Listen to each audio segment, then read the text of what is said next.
Ang hindi ko lang nagustuhan itong si Bupil, no? Si Bupil na reactor ng Kalingap, na alam ko naman na ayaw din ni Ate Edna dyan, ni Kalingap Rab, parang hindi na siya kinikilala, no? Bali si Kuya Bal na lang yung nag-ano dyan. So doon ako na parang na ano, parang nag-visit ako na, sa mga sinasabi niya na issue, anti-Kalingap na daw kami ni Bobby, ganyan ganyan, no? Na booking daw. Di ba? May sinabi pa ako na anti-Kalingap na ako, di ba? Hello mga sangkay mga kalingap! Welcome back to my YouTube channel. Ito po muli ang inyong sangkay na si Sangkay Londs muling nagbabalik. Kumusta? Kumusta kayong lahat? Sana nasa maayos na kalagayan ng lahat. Mapadito sa Pilipinas or sa mga nasa ibang bansa, dobling ingat tayo, no? So mega love shoutout sa inyong lahat sa Team Sangkay Original, Team Sangkay Sponsors, Team Kalingap, Kuya Val at na Kalingap Rab. Sa lahat ng aking mga followers, supporters, and subscribers, sa mga lolos, lolas, OFWs, and PWDs. Mega love shoutout sa inyong lahat. And of course, I love you all. Ayan. Shoutout sa inyong lahat, no? Mga sangkay, mga kalingap. So ngayong hapon na ito, gagawa ko ng reaction video. Ito yung patungkol sa hindi mamatay-matay na issue sa kay Gab Becerra. Gab Becerra. Gab Becerra. Tama. Gab Becerra, no? Na itong may mga kasamahan tayong mga reactors, no, na nagko-content patungkol dito sa kanya, and yung ibang bashers diyan na tinatanong ito si Gab Becerra kung ito nga ba'y kalinga pa nga, no. So dito sa sa live na ito ni Gab Becerra, sinagot niya, no, yung mga katanungan ng ibang mga bashers, and also yung ibang mga kasama natin na reactors, no, patungkol dito sa issue na ito. So pakinggan natin or panoorin natin itong live na ito ni Gab Becerra sa kanyang pagpapaliwanag. And then after natin na mapakinggan at mapanood, magbibigay ako ng opinion or kuro-kuro patungkol dito. Tara mga sangkay mga kalinga, panoorin natin. Yan, mamaya malalaman nyo kung kalinga pa ba tayo o hindi. Kasi ay narinig ako na maraming mga kasamahan natin, no, na gusto tayong tanggalin. Yung iba nga dyan, malalapit pa kay Kuya Bal. Gusto tayong itatanggal, no? Dahil dun sa comment ko doon kay Bobby TV, 140. No? Yung comment ko doon na binigyan nila ng maling interpretasyon o maling pangunawa, kahulugan. Oo. Maling pang-intindi, di ba? So, i-reveal na natin.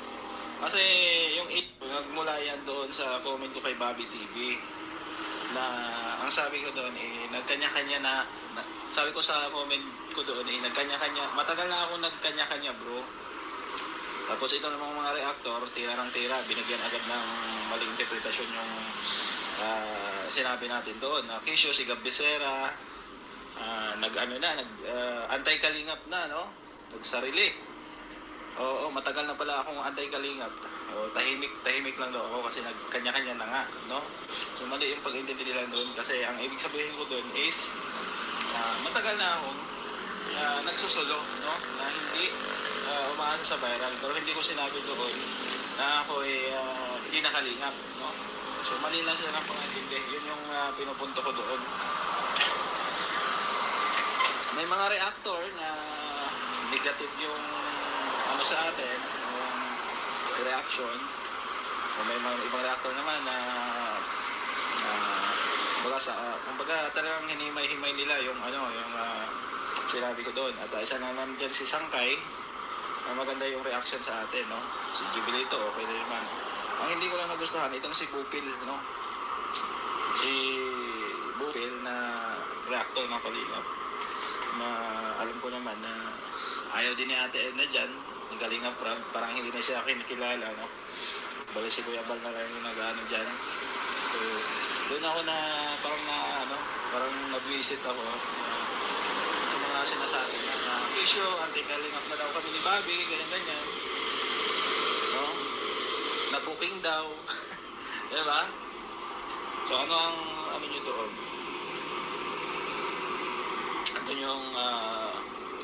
Ano yung interpretasyon nyo dun sa sinabi ko? Diba? May sinabi pa ako na anti-kalingap na ako. Diba? Tapos nasundan yung issue nung hindi ako pumunta ng Kalingap Ball, no? Kasi nung time na yon, yung Kalingap Ball ay, alam niyo naman, kakagaling lang namin sa sakit ni Admin. Ako, halos 2 linggo akong hindi makalakad, no? Si Admin, may sakit din. Yung time na yun, kakagaling din namin. Tsaka, isa pang dahilan, talagang, kumbaga, parang may pagtatampo doon sa ibang reactor na ganun yung reaction sa akin. Pero kay Kuya Pal, wala naman akong galit o sa magang loob sa kanya kasi syempre, diyan naman ako nagbula, no? Hindi ko man yan inaway, kailanman, hindi ko naman inaway yung Kalingap, kinalaban, no? Kasi dyan ako nagmula, ba't ko kalabanin yung taong tumulong sa akin noon? Diba? Kung nasaan ako ngayon, hindi ko man marating kung hindi dahil sa kanya. Diba? Yun yung pinupunto ko doon. So marami lang reactor talaga, hindi naman lahat, na parang pinapasama nila yung imahe ko, no? Kasi kilala nyo naman ako, tahimik, no? Walang issue. Tapos ang pinagtataka ko lang, bakit lagi akong ini-issue? Anong mayroon sa akin? Diba? Anong mayroon sa akin? Bakit lagi akong ini-issue? Kulelat naman ako sa views. No? Kaya halos wala na akong sinasahod sa YouTube eh. Papiranggot na lang, baraya-baraya na lang. Kaya nga nagsasideline ako tulad ng pag-ahente. Kaya nabuo yung bahay, no? Sa tulong din po ng mga sponsor. Pero hindi po lahat ng ginastos na ay galing sa sponsor, no? May share din ako diyan. Siguro nasa 300,000 siguro mahigit ganun. So, yung sponsor na tumulong sa akin, blessing yun. Yan, isa na yan sila Tita Elma, sila Mang Beng, sila Ate Bertus, no? Yung iba pa, no? Blessing na yan. Ayan. So, hindi ko naman pwedeng magihan kung gusto nilang tumulong, di ba? Sabi nga nila, masamang tumanggi sa grasya. No, kaya yung iba, di ko alam. So, simula nung pumutok yung issue na ganun, marami akong basher, no? Di na ako tinampanan, pati sa inbox ko, daming basher. Oo. Di ba? Sa totoo lang, sumama talaga yung loob ko doon, no? Lalo sa mga reactor ng Kalingap nila Kuya Bal, no? Kasi ang inaano ko kasi, pinupuin ko doon, bakit nasa isang team tayo, no? Isang pamilya tayo, bakit mismong kapamilya mo titirahin mo ng gano'n? Diba? For the views, para kumita ka, no? Na may taong sasama ang loob sa'yo, no? Masagasaan ka, bakit gano'n? Yun ang tanong ko, bakit ganera? Yun ang tanong ko sa mga reactor. Kahit yung ibig sabihin ko dun, parang pinilipit nila, binigyan nila ng maling kahulugan, no? Para magka-issue, diba? Yun ang pinupoint ko eh. So yun lang naman eh, sumama lang yung loob ko dun. Sabi nga ng ibang kasama ko, nagtampo daw ako. Oo. Kasi, yun nga, sa mga reactor na hindi maganda yung sa atin, reaction sa atin. Diba napasama yung natin, image natin. Ano nangyari? Nawala yung ibang sponsor natin. Marami nag-unsubscribe, pati sa inbox, binabanatan natin. Binabanatan ako, no, sa Facebook page ko. Anong pinagsasabi sa akin? Pamilya ko, pati pamilya ko, dinadamay. Diba? Kaya ang loob ko doon. So, hindi ibig sabihin, balat sibuyas ako. Sanay ako sa basher. No?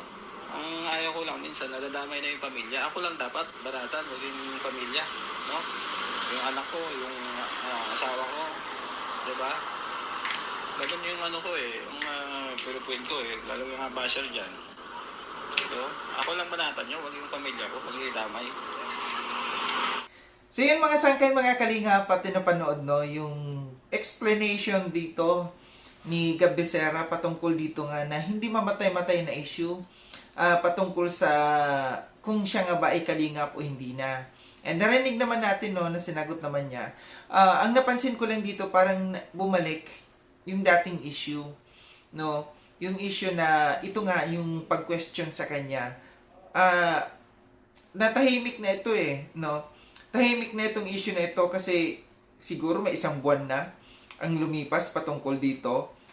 Nga lang, naungkat dahil nga dito sa hindi niya pag-attend ng Kalingap Ball, no? Nasusulat kasi ako dito sa mga sinasabi ni Gab, no? Yung sabi niya dito, may mga gustong patanggal sa kanya na ibang malapit pa kay Kuya Val, no? Yun yung kanyang nabalitaan daw di umano na may mga ibang mga kasamahan or Kalingap partners dito sa loob ng Kalingap na gusto siyang ipatanggal sa kay Kuya Val.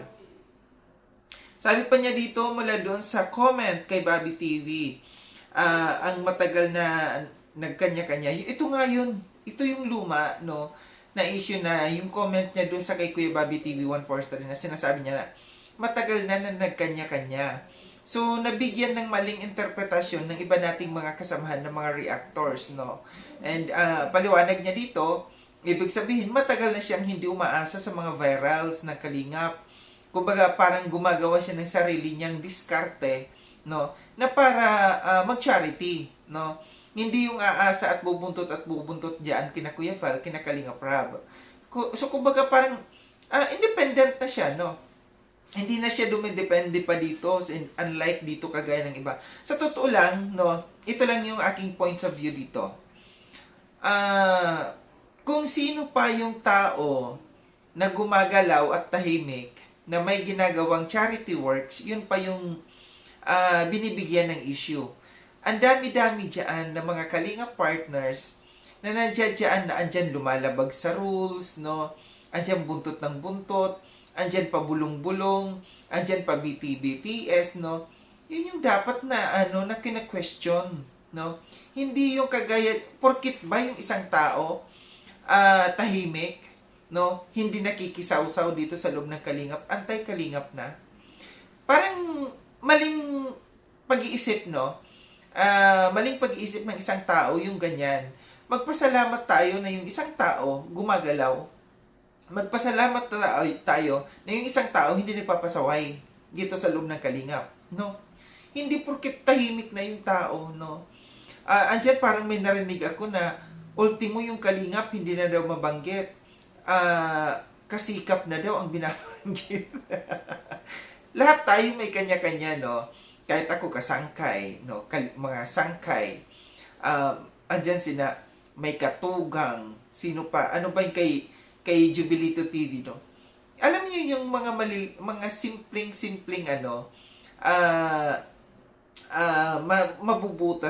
bubutasin mo. Samantalang yung iba diyan na maliwanag pa sa sikat ng araw, na lumalabag ng mga ipinagbabawal dito sa loob ng Kalingap, yun yung dapat na pinupuna, no? Ako hindi ko kinakampihan si Gabisera dahil nga nandiyan pinuri ako ni Gabisera. Hindi. Yung sa akin lang kasi, magpakatotoo lang tayo. Magpakatotoo tayo dito na yung isang tao wala namang ginagawang masama. Bakit bibigyan natin ng issue? Tahimik no? Yung tao na alam natin na tapat din naman, no? Gumagalaw, nagcha-charity. Hindi lang nababanggit ang Kalingap, hindi na mali, no? Mali. Medyo may mali talaga, no? May mga reactor na negative ang reaction. Ito yung sinabi nga niya dito, no? And salamat dito sa dito sa kay, sabi niya, si Sangkay and Jubilito, maayos ang reaction. Ito, nang nakaraan, binanggit niya rin nito. Dito lang kay Bopil, no? Nabanggit niya si Bopil dito. Bopil, hindi maganda ang reaction sa kanya. Ito yung sinasabi niya na masama ang kanyang loob dito sa ibang kasamahan natin na reactors, and binanggit niya talaga dito si Bopil, no? Dahil nga, iba nga daw ang reaction sa kanya ni Bopil. Sa bagay kasi, sa totoo lang, iba-iba, sinasabi ko rin naman ito, na tayong mga tao, tayong mga reactors, kanya-kanya tayo ng pag-iisip. Hindi tayo puro parehas ng pag-iisip. Kung yung isang tao may nakikitang mali sa iyo, kung yung isang tao meron namang hindi nakikitang mali na ginagawa mo, kanya-kanyang diskarte, no? Para sa akin kay Gabisera, no, masanay na lang tayo sa mga tao dito, no? Dito sa loob ng Kalingap. Matagal na tayo dito, masanay na tayo kung anong pinagagawa ng ibang mga kasamahan natin, no? Pinatatag na tayo ng panahon dito. Lahat tayo dito nakakaranas, no, ng mga pagkikritics, no, yung pagbabatikos sa atin, no. Pero anong nangyari, andito pa rin tayo. Ang the best talaga dito na Kasi sa tagal na natin, kagaya ko, kahit ilan ang bumabanat dyan sa akin, nandiyan dyan si Cell TV, mayat maya, di ba? Paki ko sa kanya, di ko siya pinapanood, di ba? Ganun na lang ang dapat anuhin ni Gabisera. Pakialam ko sa iyo, hindi kita pinapanood. Ang mahalaga dito, gumagawa ka ng ikabubuti para sa kalingap, gumagawa ka ng pagcha-charity works na ginagawa mo, tapos. Yun yung importante dito, yung nakikita na gumagalaw ka, nakikita na tumutulong ka, nakikita na may tinutulungan ka, hindi yung puro kabig ka lang. No, may mga sponsors ka nga, pero hindi mo naman ginagamit diyan sa pagcha-charity. Anong ginagawa ng iba diyan? Andiyan nagpapagawa ng mansion, andiyan bumibili ng mga sasakyan, andiyan gumagawa ng mga properties, kung ano-ano, di ba? Sa pamamagitan ng mga sponsors. Pero dito si Gabisera, nakita natin nandiyan, si Derek ginagawa ng bahay. May mga charity works na ginagawa siya, no? Hindi siya pumunta sa Kalingap Ball. Ito yung ito rin yung isa na napuna sa kanya. And ang paliwanag niya dito, galing siya sa sakit, no? And sabi pa niya dito, sumama ang loob niya sa ibang mga reactors. Isa sa mga dalawang naging dahilan niya dito kung bakit hindi siya naka-attend dito sa Kalingap Ball, no? Una, yung galing siya sa sakit. Pangalawa, yung talagang sumama siya ng loob, no? Dito sa mga kasamahan nating reactors. Dahil nga pati yung kanyang mga sponsors daw nawala, and pati yung kanyang pamilya dinadamay dito. Ito lang yun, Gab, no? Yung sa akin lang. Pagka ganyan na mayroong mga patawag, di ko alam, di ko nakita ito si Gab, wala yata ito dito sa patawag ng pamiting ni Kuya Val, no? Para hindi ka magawa ng issue, siguro maging active ka pagka ganito na may mga patawag sina Kuya Val sa mga pa-meeting, no? Dito sa Christmas Ball, paminsan umattend ka kasi nandiyan ka rin lang naman sa diet, no? Ipakita mo na ikaw ay nakikisalamuha pa rin sa Kalingap, no? Na hindi mo kinakalimutan ang Kalingap. Kahit ikaw ay nagsasarili, kahit ikaw ay gumagawa ng charity works mo, pero sa mga ganitong event, since na nandiyan ka sa diet, no? Ano ba naman yung umattend ka, no? Wag mong idamay, no? Kung ikaw ay sumama ang loob mo dito sa mga kasamahan nating reactors, wag mong idamay dito sa Kalingap Balls na ito, dahil ito'y pangkalahatan. Ito'y pag-attend dito, hindi ka umattend dito dahil lamang sa taong kinagagalitan mo, kundi ikaw ay i-attend dito dahil sa kay Kuya Val, sa kay Kalingap Rab, sa mga kasamahan ng mga Kalingap partners, no?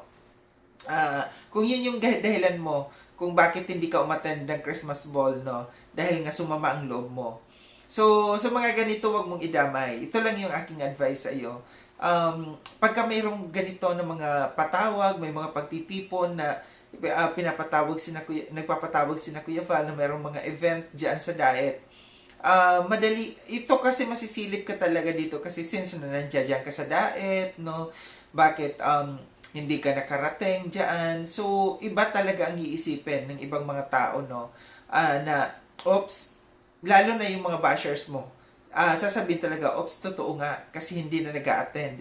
Hindi nga uma-attend ng meeting, hindi nga uma-attend ng Christmas Ball since nandiyan sa diet, no? So yun siguro, kaya mayroong mga kaya may mga bashers, no, na nasisilip ka dahil nga sa mga ganito, no?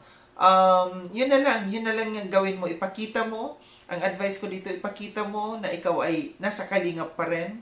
Since na sinasabi mo naman na ikaw ay Kalingap pa rin, ipakita mo na pagka merong mga pagtitipon, pagka merong paminsan, no? Paminsan kung may mga lakad sina Kuya Val, sumama ka. Pagka pupunta sa mga landing pads, sumama ka, no? Ito siguro yung hinahanap ng ibang mga kasamahan nating reactors, ng ibang mga viewers, no? Ito siguro yung hinahanap sa iyo na maging visible ka, no? Maging visible ka sa mga events, sa mga ginagawa ng Kalingap, maging visible ka na minsan nakasama mo si Kuya Val, yun lang yun, no? Ito yung the best na dapat mong gawin. Ito lang aking reaction patungkol dito na nagkaanuhan tuloy dito parang bulgaran or nagkasumbatan, tabang tawag doon, or nagkakalkalan kasi parang sinabi dito ni Gabisera, andyan si Bopil na inaayawan na nga ni Ate Edna, inaayawan na ni Kalinga Prab, nagsusumiksik pa rin si Kuya Val na lang, dahil na lang kay Kuya Val kaya nandito sa Kalingap si Bopil ano. At alam ko din naman na may mga reactions din si Bopil patungkol dito sa kay Gabisera. Ulitin ko ang advice ko dito kay Gab, no, maging visible ka sa mga events ng Kalingap. Paminsan sumama kay Kuya Val, wag yung nakafocus ka lang, no, nasa sarili mo. Hindi naman required na lagi kang sumama, kundi paminsan sumama ka at magpakita ka. Muli, maraming salamat mga sangkay no sa panonood. Sa mga hindi pa nakapag-subscribe kay Sangkay Lounge, subscribe nyo na po ako. Click yung notification bell para updated kayo sa lahat ng mga videos na aking gagawin. Like and share itong video na itong mga sangkay. Kita-kits tayo ulit sa susunod na video na aking gagawin. Ingat kayo sa ang dako ng mundo man kinaroroon. Paalam ng mga sangkay mga kalinga, paalam.